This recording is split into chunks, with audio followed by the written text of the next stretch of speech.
नमस्कार दोस्तों, स्वागत है आपका अपना ही यूट्यूब चैनल टुडे एग्जाम पर। दोस्तों आज है 25 अगस्त 2022 और आज भी आरआरबी ग्रुप डी की एग्जाम थी और द्वितीय पाली की भी एग्जाम समाप्त हो चुकी है। द्वितीय पाली की एग्जाम में मैथ और रीजनिंग के सेक्शन से जो भी प्रश्न प्राप्त हुए सभी प्रश्नों को लेकर आए हैं। दोस्तों यहाँ पर प्रश्नों की संख्या कम प्राप्त हुई है। जो मैं जीके जीएस का एनालिसिस का वीडियो लेकर आऊँगा सेकेंड शिफ्ट का, अगर अभी तक से आगे भी मैथ की कोई प्रश्न मिल जाती है किसी के द्वारा तो मैं आप तक जरूर पहुंचाऊंगा। दोस्तों मैथ की एनालिसिस मैं इसलिए लेकर आ जाता हूं ताकि आपका जो है थोड़ा सा फायदा हो जाए, क्योंकि मैथ तो याद करने की चीज़ नहीं है, बस आपको पैटर्न पता चलता है कि क्या ट्रेंड में चल रही है। तो चलिए देख लीजिए कौन कौन से प्रश्न पूछे गए थे। दोस्तों ये जो प्रश्न हैं सभी एक्चुअल हैं, इसमें मैं डाटा भी चेंज नहीं किया हूं, जैसा बताया है वैसे ही लिखा हूं। यदि किसी बेलन की त्रिज्या तथा ऊंचाई का अनुपात 2:1 है, यहाँ पे बेलन की त्रिज्या यानी r और ऊंचाई मतलब h, इनका जो है रेशियो दे दिया है 2:1 में है। उसके बाद बेलन की वक्र पृष्ठ का क्षेत्रफल दे दिया है कितना 616। वक्र पृष्ठ का क्षेत्रफल क्या होता है 2 पाई RH की वैल्यू दे रखा है 616। और आपसे पूछा गया है संपूर्ण पृष्ठ का क्षेत्रफल। संपूर्ण पृष्ठ के क्षेत्रफल क्या होता है 2 pi r into h plus r. यूं कहे तो वक्र पृष्ठ में 2 बार वृत्त की क्षेत्रफल जोड़ा जाता है तो संपूर्ण पृष्ठ का क्षेत्रफल हो जाता है, क्योंकि बेलन के दोनों ऊपर मुख कैसा होता है, दोनों भाग कैसा होता है बेलन का, ऊपरी और निचला हिस्सा सर्कल के जैसा होता है। तो अब मैं इसको जो सॉल्व करूंगा तो ओरिजिनल रेडियस और हाइट की मान निकल जाएगी, मैं इसमें रख दूंगा तो हमारा काम हो जाएगा। मैं इसे सॉल्व करता हूँ 2 इंटू 22/7 इंटू, अब r है 2 के रेशियो में तो मैं इसे 2x मान लेता हूँ फिलहाल, और गुने h है 1 के रेशियो में तो मैं इसे x मानूंगा 616। अब इसको आराम से काट सकते हैं, 11 दूनी की 22, 11 पचई के 55 और 6 पे 6 66, 11 छः के 66। अब इन दोनों 4 से एक ही साथ का 14 से कट जाएगा, फिर इधर बचा 2x के पीछे वाला तो ये 7 हो गए, और ये भी 7 इस साइड चला जाएगा बराबर के इस साइड, तो एक्स स्क्वायर का वैल्यू आपका आ गया 49। तो x का वैल्यू कितना आ गया 7। अब ओरिजिनल रेडियस कितने निकल गए 14, ओरिजिनल हाइट कितने हो गए 7। अब आप आराम से मान रख पाएंगे।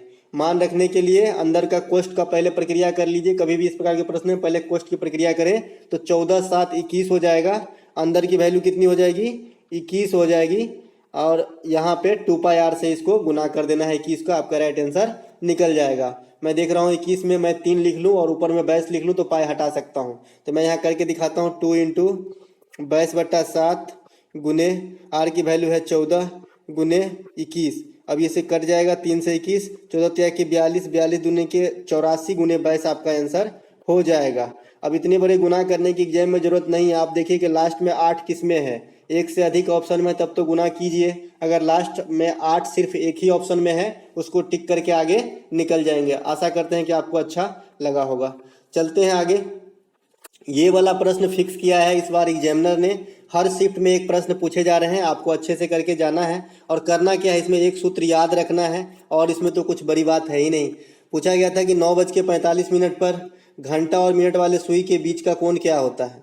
दोस्तों क्लॉक मैंने आपको बताया है कि भाई जो भी क्लॉक में सवाल आए 9:45 कुछ इस प्रकार से होंगे, 9:45 कुछ एकदम जो है एक्यूरेट इसी बीच में होगा 9:45, और ये थोड़ा घंटा की सुई थोड़ा सा 10 के तरफ भागा रहेगा इधर, तो इसके बीच का कोण बहुत कम निकलने वाला है। तो कैसे निकालना है 11 मिनट बाई 2 माइनस 30 आवर यानी घंटा। इसी सूत्र में आपको पिरोना है कोई भी ऐसे सवाल को जहाँ पे आपसे घड़ी में एंगल पूछा जाता है। तो यहाँ मैं 11 इंटू 45 बाई 2 माइनस 30 इंटू 9।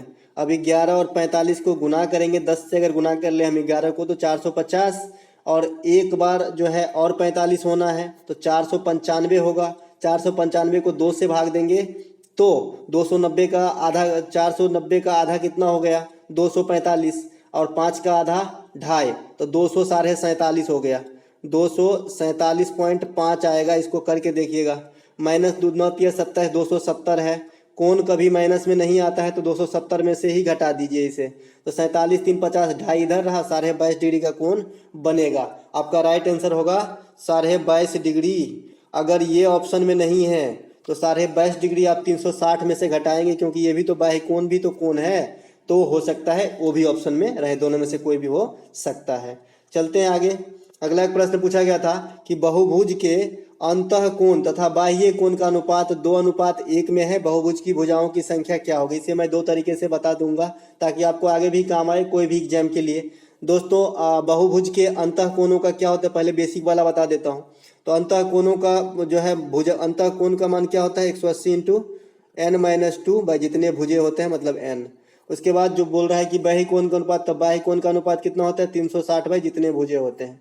बराबर दे रखा है कितना, 2:1। अब n से n तो कट जाएंगे और 180 से 360 कट जाएंगे 2 से। अब इधर मैं क्रॉस मल्टीप्लिकेशन करता हूँ, 4 और 4 और 2 6 हो जाएगा। n की वैल्यू जो हो जाएगा आपका 6 हो जाएगा। एक तो ये तरीका है कि आप आंसर निकालें 6। दूसरा तरीका क्या है कि किसी भी लाइन पे, मान लीजिए ये लाइन है तो इस पे कितने की एंगल होती है, 180 की सीधे। अगर मैं यहाँ से काटूं तो बोल रहा है कि बहुभुज के अंतः कोण 2 है और बाह्य कोण 1 है, तो 3 यूनिट की वैल्यू कितनी हो गई, 180। 3 यूनिट की वैल्यू कितनी हो गई, 180। तो 1 यूनिट की वैल्यू कितनी हो जाएगी, 60। अब 60 हो जाएगा। आप जानते हैं कि बहुभुज के बाह्य कोण का योग 360 होता है। जैसे अभी मैंने देखा 360 को n से भाग दिया था, तो 360 जब बाह्य कोण का मान है और 60 निकल गया इसकी मतलब प्रत्येक कोण, तो आपको पता नहीं चल जाएगा कि 6 भुजा है। तो इधर से बनाइए चाहे इधर से बनाइए, ये वाला तरीका ज़्यादा बेटर है। 1-2 बार कीजिएगा, आपको समझ में आ जाएगा और ये काफ़ी दिन तक जो है आपको रहेगा। खास करके अगर सीजीएल वगैरह की तैयारी करते हैं तो यही तरीका आप अपनाइएगा। वो वाली तरीका में टाइम लग जाता है क्योंकि वहाँ पे आंकड़ा थोड़ा बड़ा दिया रहता है। एक प्रश्न और है यहाँ पे कि 10% वार्षिक ब्याज की दर पर कोई धनराशि कितने समय में अपने मूलधन का दुगुना हो जाएगा। दोस्तों जब भी इस प्रकार के जो भी इंटरेस्ट वाली प्रश्न है उसमें अगर चक्रवृद्धि ब्याज का शब्द का मेंशन न रहे तो आप साधारण ब्याज कंसीडर कीजिएगा, नहीं तो लफड़ा हो जाएगी। 10% वार्षिक ब्याज है, रेट कितना है, 10% है। बोलता है कि कोई कितने समय में अपने मूलधन का दोगुना हो जाएगा, मतलब ब्याज जो है अगर मूलधन 1 रुपया है तो ब्याज भी 1 रुपया होना चाहिए। तो मूलधन की दोगुना कितने समय में होगी, तो 100% होना पड़ेगा ब्याज। 100% कब होगा, जब टाइम का मान 10 साल होगा, क्योंकि ये साधारण ब्याज है। और साधारण ब्याज में ब्याज बराबर होता ही क्या है, R गुने टी, यानी रेट गुने समय का प्रतिशत होता है मूलधन के रिगार्ड में, यही तो होता है आपका ब्याज। तो इसीलिए 10 तो है रेट, अब 10 से गुना करेंगे तब ना 100 होगा। 100 कहने का मतलब तब तो दुगुना हो जाएगी ना कोई धन। मान लीजिए 100 रुपया ही था, 10% रेट है, 10 साल में 100 रुपया ब्याज मिल जाएंगे तो 200 रुपया नहीं हो जाएंगे, टोटल दुगुना हो गया। तो ये समझने की चीज़ है, इसे याद नहीं रखा जा सकता और कोई ट्रिक नहीं है, आप थोड़ा सा दिमाग लगाएंगे सब काम हो जाता है। एक प्रश्न यहाँ पे, कोई धनराशि 5 वर्षों में दुगुना हो जाता है तो कितने वर्षों में 7 गुना हो जाएगी। दोस्तों ये प्रश्न पूछा नहीं गया था, पहले ही बता रहा हूँ, ये प्रश्न नहीं पूछा गया था, ये मैं अपने मन से रखा हूँ ताकि अगर इस प्रकार के भी प्रश्न आए तो आप इजी वे में सेकेंडों में कर लें।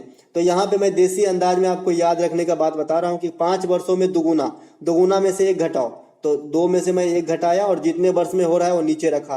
फिर कितना गुना रिक्वायर्ड है, 7 गुना, फिर मैं गुना में से 1 घटा दूंगा, 7 में से 1 और यहाँ पे मैं ये टी निकाल लूंगा। ये है देसी स्टाइल, कुछ भी याद रखने की जरूरत नहीं है इसमें। जितना गुना है उसमें से 1 घटा दीजिए और कितने वर्ष में हो रहा है नीचे रखिए। फिर कितना गुना रिक्वायर्ड है आपको उसमें से भी 1 घटाइए और टाइम रखिए नीचे, आपका आंसर निकल जाएगा। यहाँ पे मैं कैलकुलेशन कर रहा हूँ तो 3 मतलब 2 में से गया तो 1, तो टी का वैल्यू हो जाएगा 6×5 के 30 वर्ष। 30 वर्ष में जो है आपका हो जाएगा ये 7 गुना। और आशा करते हैं कि आपको अच्छा लगा होगा दोस्तों, कम क्वेश्चन प्राप्त हो पाए, और भी क्वेश्चन प्राप्त होंगे तो जीके जीएस एनालिसिस का जो वीडियो आएगा उसमें इंक्लूड कर देंगे, और नहीं प्राप्त हुआ तो कोई बात नहीं। अगर अच्छा लगा हो तो एक लाइक कर लीजिएगा, साथ ही साथ जीके जीएस की एनालिसिस की वीडियो देखना ना भूलिएगा। आपके लिए काफ़ी बेनिफिशियल सीरीज है अगर आने वाले समय में एग्जाम देने वाले हैं तो। साथ ही साथ आप लोग जो है बार बार कमेंट करते हैं कि टेलीग्राम का जो है लिंक नहीं मिल रहा है, तो मैं आपको बताता हूँ कि टेलीग्राम जो है, जैसे चैनल का नाम है सेम नाम टेलीग्राम का है, आप सर्च करके भी ऐड हो सकते हैं। वहाँ पर आपको PDF दे दिया जाएगा तीनों पाली की एग्जाम समाप्त होने के बाद।